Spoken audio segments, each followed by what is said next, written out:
सभी साथियों को नमस्कार। स्वागत है हमारे YouTube चैनल मैथ्स क्लास में। सभी साथियों से उम्मीद है कि वो ज़रूर करके गणित अच्छे से बना रहे होंगे। जहां समस्या होगी बिल्कुल उनके कमेंट्स का स्वागत है और हम चाहेंगे कि उनके कमेंट्स के माध्यम से हम निरंतर सुधार करते रहें।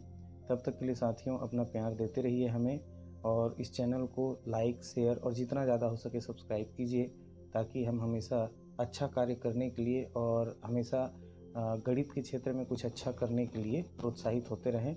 तो सभी साथियों को धन्यवाद and again like, share and subscribe. Thank you. ये आगे चलते हैं आज के गणित की ओर। इस गणित को भी आप साथियों से निवेदन है कि थोड़ा अच्छे से समझने का प्रयास कीजिए, और जहाँ भी लगे कि आपको एक सुझाव देना है तो बिल्कुल कमेंट कीजिएगा। आइए दोस्तों, तो चलते हैं आज की गणित की। तो साथियों आज हम देखेंगे कक्षा 10वीं अध्याय 4 हमारा समांतर श्रेणी से प्रश्न। हम पहले ऊपर के प्रश्नों को हल कर चुके हैं। पहला के 6 प्रश्न हैं, उन सभी को आज हम देखेंगे। प्रश्नावली 4.3 से दूसरा प्रश्न जो कि है, प्रश्न को पढ़ेंगे साथियों, सब अपने पुस्तक से एक बार देख लेंगे। प्रश्न यहाँ पर है 1046.5 1046.5 योग प्राप्त करने के लिए समांतर श्रेणी 7, 10 सही 1/2 14 के कितने पद लेने होंगे। ये हमारा प्रश्न है। तो चलिए साथियों इसको हल करके देखते हैं। तो साथियों चलते हैं प्रश्न की ओर। प्रश्न पुनः आपके सामने है। 10.46 योग प्राप्त करने के लिए समांतर श्रेणी 7, 10 सही 1/2 14 के कितने पद लेने होंगे। तो साथियों हमको पता है कि योग हमको क्या चाहिए। अब पहले तो हमने श्रेणी ले लिया 7, यहाँ पर आ गया 10 सही 1/2 और 14। ये श्रेणी इस तरीके से आगे बढ़ेगा और हमको ज्ञात क्या करना है और चाहिए क्या क्या, ये हम पहले समझ लेते हैं। तो यहाँ पर प्रश्न में ही कहा गया है 10.46, यहाँ पर 1046.5 है। अब मुझसे गलती हो रहा है, 10 बोल रहा हूँ बार बार, इसको समझिए 1046.5 1046.5 हमको टोटल में चाहिए। इसका टोटल करेंगे तो इतना आना चाहिए। तो हमारे पास टोटल का समांतर श्रेणी के पदों का योग करने का जो सूत्र होता है, उस सूत्र को हम याद करेंगे, रिमेंबर करेंगे, और उसके अनुसार हम देखेंगे कि हमको क्या क्या चीज़ यहाँ पर प्राप्त है। तो हमको प्रश्न से पता चलता है कि हमको a का मान मिला हुआ है 7। a मतलब आपको पता है प्रथम पद, उसके बाद है सर्वांतर या सर्व अंतर जिसको हम कहते हैं। तो सर्वांतर का मान क्या मिला हुआ है साथियों, यहाँ पर देखिए 10 सही 1/2 ऋण 7 है।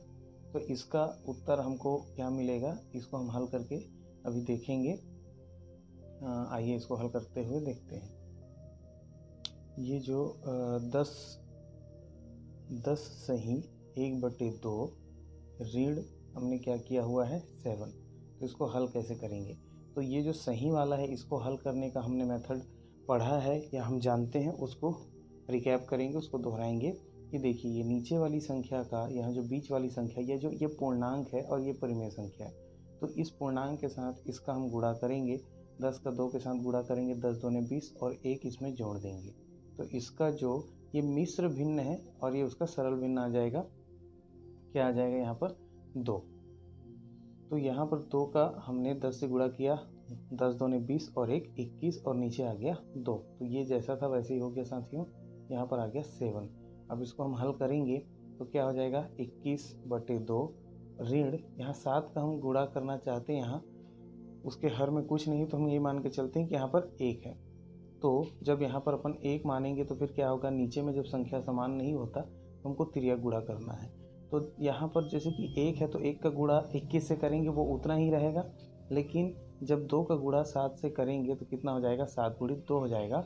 और ये नीचे वाले 1 के साथ 2 का गुणा करेंगे तो कितना हो जाएगा 2। इस प्रकार से हमारा जो ये गणित है इसका रूप ऐसा हो जाएगा 21 ऋण 7 दूने 14 और बटे आ जाएगा 2।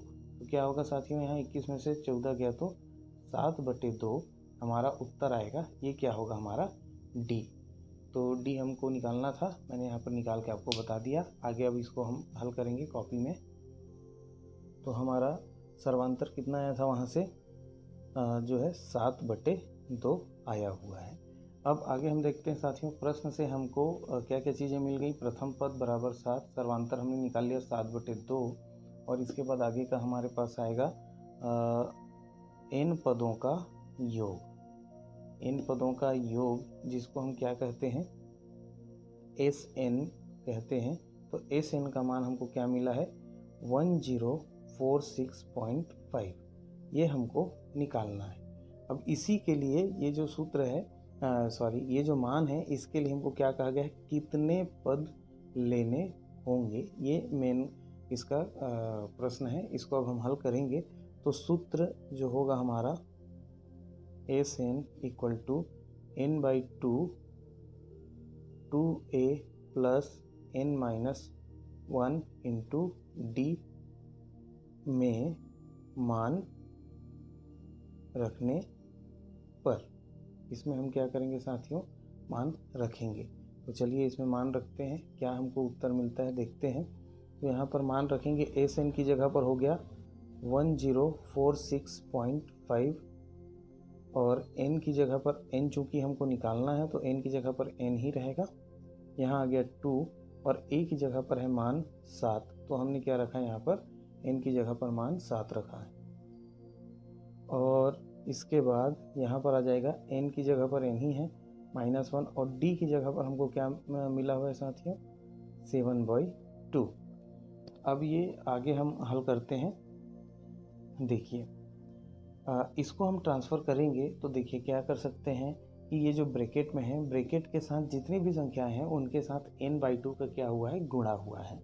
तो मान लीजिए इसको हमने 2 को पक्षांतर करना है, यदि तो 2 का इधर क्या हुआ है साथियों, भाग हुआ है, और हम पक्षांतर के नियम से जानते हैं कि जिसका भाग हुआ है पक्षांतर करने के बाद उसका गुणा हो जाता है। तो ये यहाँ से ट्रांसफ़र होकर इधर आ जाएगा, तो इसका क्या हो जाएगा, 1046.5 के साथ 2 का गुणा हो जाएगा, और इधर क्या बचेगा, n, और यहाँ पर देख लेते हैं, ये 7 का 2 से गुणा किए हमने, हो गया 14, और यहाँ पर आ गया 7/2 n-1। अब यहाँ से और आगे हम देखते हैं और क्या क्या इसमें चेंजेस हो सकता है। तो जब 1046.5 का हम गुणा करते हैं, तो गुणा करने के बाद उसका एक आंसर आता है, वो आंसर होगा 2093। हाँ तो साथियों आप गुणा करके खुद ही देखेंगे, मैं यहाँ पर निकाल दिया हूँ 2093 जब इसके साथ हम गुणा करते हैं तब। अच्छा, दूसरी चीज़ यहाँ पर देखिए, देखिए यहाँ प्लस है, तो प्लस की इस वाले हिस्से और प्लस के इस वाले हिस्से में एक चीज़ कॉमन है कि यहाँ पर भी 7 है और यहाँ पर भी 7 है, क्योंकि 7 से ही जब 2 का गुणा किए थे तब 14 बना था। यहाँ भी 7 है, यहाँ भी 7 है। हम क्या कर सकते हैं, उस 7 को बाहर निकाल देंगे, तो n के साथ उसका गुणा हो जाएगा, और यहाँ पर हो जाएगा 2 बचेगा, प्लस यहाँ पर कुछ नहीं बचेगा, n-1/2 बचेगा। ठीक है साथियों, अब आगे और हल करते हैं। 2093, जिस तरीके से यहाँ से 2 को हमने पक्षांतर किया था, तो 2 का देखिए क्या हुआ था, भाग, तो उधर जाके गुणा हो गया। अब यहाँ पर 7 का क्या हो रहा है साथियों, गुणा, तो इधर जाके क्या हो जाएगा, उसका भाग।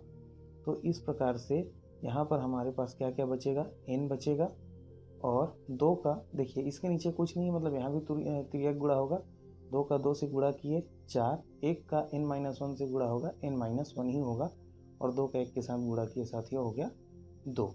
अब यहाँ पर हम देखेंगे कि 2093 से जब हम 7 का भाग देते हैं तो क्या आता है। भाग देना तो आपको आता है, आप भाग दे के देख लीजिएगा।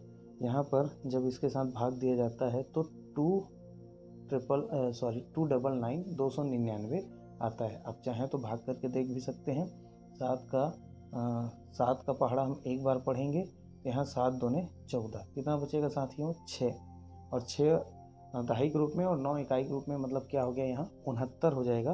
तो 7 का पहाड़ा हम कितनी बार पढ़ेंगे, 9 बार, क्योंकि 69 हो गया, और 63 हमारा कटेगा, फिर 6 बचेगा, उसके साथ क्या हो जाएगा, ये 3 के साथ 69 हो जाएगा, 299 यहाँ पर आता है। अब उसके बाद हम देखेंगे यहाँ पर क्या क्या होता है। तो यहाँ आप देख सकते हैं 4 में से 1 गया तो n-3 यहाँ पर 4 में से 1 गया तो हाँ n+3 यहाँ पर अपने को मिलेगा, और नीचे क्या मिलेगा, 2। अब ब्रैकेट को और पूरी तरीके से तोड़ते हैं तो 299 इक्वल टू n का n से गुणा हो गया साथियों n स्क्वायर, और n का 3 के साथ गुणा हो गया 3n, और नीचे आ गया क्या 2।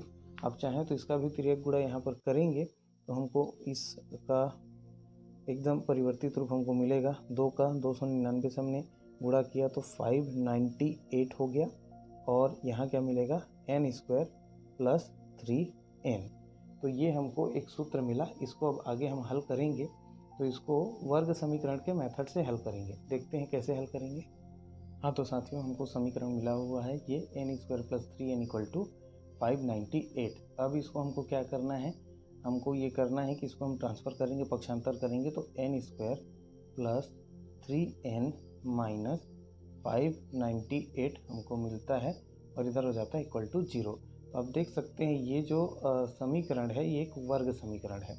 अब वर्ग समीकरण को हल करने के दो मेथड होते हैं साथियों, हम पहले ही देख चुके हैं। एक तो होता है सूत्र विधि और एक होता है गुणनखंड विधि। तो हम इसको गुणनखंड विधि से हल करने का प्रयास करते हैं। पहले उसको समझ लेते हैं कि कैसे हल किया जाता है। तो साथियों ये जो देखिए ये वर्ग समीकरण है, किसका वर्ग समीकरण है, n का। तो n स्क्वायर के गुणांक यहाँ पर कुछ नहीं है, मतलब क्या है यहाँ पर 1 है, और इसको छोड़ दीजिए। फिर जो विदाउट n वाला होता है, जो हमारा जो अचर राशि होता है उसके साथ इसका मल्टीप्लाई करके देखेंगे तो कितना आता है -1, इसका 1 हो गया, इसका -598 इसके साथ हमने गुणा किया तो कितना आ गया -598। तो इसका मतलब ये है साथियों कि हमको ये जो बीच वाली संख्या 3n है इसको इस रूप में तोड़ना है। मतलब मेनली ये 3 को मान के चलिए, 3 को हमको इस रूप में तोड़ना है कि उसको तोड़ने से 2 हिस्सों में बांटना है। अब 2 हिस्सों में कैसे बांटना है कि उन 2 हिस्सों का जो मान लीजिए कि उसको x और y के रूप में बांटते हैं तो x और y का गुणा कितना होना चाहिए, -598 आना चाहिए, और उन 2 संख्याओं का जोड़ना हो या घटाना हो वो कितना आना चाहिए साथियों, 3 आना चाहिए। मतलब समझ लीजिए ये जो हमने गुणा किया है -598, तो ये इसको ऐसा तोड़ना है, 2 संख्याओं के रूप में ऐसा तोड़ना है कि उनका गुणा करने से -598 आए, और फिर उनको जोड़ें या घटाएं उन 2 संख्याओं को तो क्या आना चाहिए, 3 आना चाहिए। तो इसको समझने के लिए हमको देखना पड़ेगा कि 598 हमको कितने तरीके से प्राप्त हो सकता है। तो साथियों 598 तरीके प्राप्त करने के लिए मैंने यहाँ निकाला हुआ है, आप भी ट्राई कीजिएगा कि 598 पूर्ण रूप से गुणनखंड के रूप में ऐसे मिलता है कि 299 से जब 2 का गुणा करेंगे तब 598 मिलता है, और उसके अलावा 46 से जब 13 का गुणा किया जाता है तब 598 मिलता है, और तीसरा कॉम्बिनेशन है 26 के साथ जब 23 का गुणा किया जाता है, 26 से 23 का मल्टीप्लाई किया जाता है तब 598 हमको प्राप्त होता है। तो ये 3 कंडीशन बनते हैं जिसमें हमको 598 मिल सकते हैं। अब समझ के चलिए कि यदि हमने यहाँ पर जो n है उसका कॉम्बिनेशन ऐसा लिया कि 299 और 2 ले लिए, अब दोनों को जोड़ेंगे तो क्या हो जाएगा, 301 आएगा, और दोनों को मतलब 299 में से 2 घटाइए तो कितना आ जाएगा 297, और हमको कितना चाहिए, 3 चाहिए। तो ये वाला कॉम्बिनेशन हमारे लिए सही नहीं है, तो इसको हम अप्लाई नहीं करेंगे। अब उसके बाद हमारे पास क्या है, 46 और 13 है। तो मान लीजिए 46 और 13 को हम आपस में जोड़ते हैं तो यहाँ पर कितना आता है 59, और यदि घटा दिया जाता है यहाँ पर तो कितना आता है 33। हमको कितना चाहिए 3, तो ये इसके भी कॉम्बिनेशन हमको नहीं चाहिए। अब उसके बाद हमारे पास क्या है ऑप्शन 26 और 23 का। तो यदि इन दोनों को जोड़ते हैं तो हमको मिलता है 49, और इसको घटा दिया जाए यदि तो कितना आता है यहाँ पर मतलब 26 में 23 को घटाएंगे तो कितना आ जाएगा 3। तो इसका मतलब है साथियों कि हमको जो 3 चाहिए था इन दोनों के कॉम्बिनेशन से मिल जाता है। कॉम्बिनेशन का मतलब क्या है, तो यहाँ पर मैं अभी सही तरीके से लिख के बताता हूँ। तो ये कॉम्बिनेशन मैंने चूज करके लिख लिया है, आप देख सकते हैं n स्क्वायर और 3n को हमने क्या तोड़ दिया 26n और 23n में। अब इसमें से देखिए 26n प्लस में है और 23n माइनस में है, तो ये दोनों को यदि हम ऐड करेंगे तो ये घट जाएगा उसमें से, और घटने से 26 में से 23 गया, मतलब 3 बचा यहाँ पर। साथ में आप 26 और 23 का मल्टीप्लाई करके देखिएगा 598 आ जाता है। तो हमको क्या है कि गुणनखंड करना था, इस बीच वाले हिस्से को 2 हिस्से में तोड़ना था, तो ये 2 हिस्से हमारे हो गए रेडी। अब इसको आगे हल कैसे करेंगे साथियों, तो यहाँ पर देखिए इन दोनों का हमने एक ग्रुप बना लिया और इन दोनों का एक ग्रुप बना लिया। यहाँ पर देखिए n है, हमने क्या किया, n को बाहर निकाल दिया, यहाँ पर एक n बचेगा और यहाँ पर बचेगा 26। उसी तरीके से यहाँ पर -23 हमने बाहर निकाल दिया, तो यहाँ पर क्या बचेगा n, और हम जानते हैं 23 से जब 26 का गुणा किया जाता है तब 598 आता है, और ये दोनों में माइनस था तो बाहर चला गया, इसलिए वहाँ क्या बचेगा, प्लस बचेगा। अब इसके बाद आगे हम देखते हैं, आपके पास जब भी आप वर्ग समीकरण इस गुणनखंड विधि से हल करेंगे तो आप देखेंगे कि पहले वाले हिस्से में जो ब्रैकेट आएगा और दूसरे वाले हिस्से में जो ब्रैकेट आएगा वो सदैव एक बराबर होंगे। तो यहाँ पर क्या आ गया, n+26 जो है दोनों के पास होगा, बराबर होगा, उसको हमने बाहर निकाल दिया। तो क्या बचा यहाँ पर n, और यहाँ पर क्या बचा -23 इक्वल टू 0। अब हम जानते हैं कि बारी बारी से n+26 इक्वल टू 0 हम मान लेते हैं। ऐसा मानने की क्या बात है, यदि इसको हम ट्रांसफ़र कर देंगे तो इसका इससे भाग जाने से 0 ही आएगा, और इधर क्या बचेगा n+26। तो यहाँ n का वैल्यू क्या आ जाएगा, ये +26 उधर गया तो ये -26 हो जाता है। और उसी प्रकार से n-23 जो है इसको हम लिखेंगे, ये दूसरा हिस्सा हमारा बराबर 0। तो यहाँ पर n का वैल्यू क्या आ जाएगा, 23 इधर ट्रांसफ़र हो गया तो ये प्लस आ जाएगा और ये आ जाएगा माइनस। तो ये जो वर्ग समीकरण है इसके दो आंसर मिलते हैं, n = -26 और n = 23। अब वापस चलते हैं अपने प्रश्न की ओर।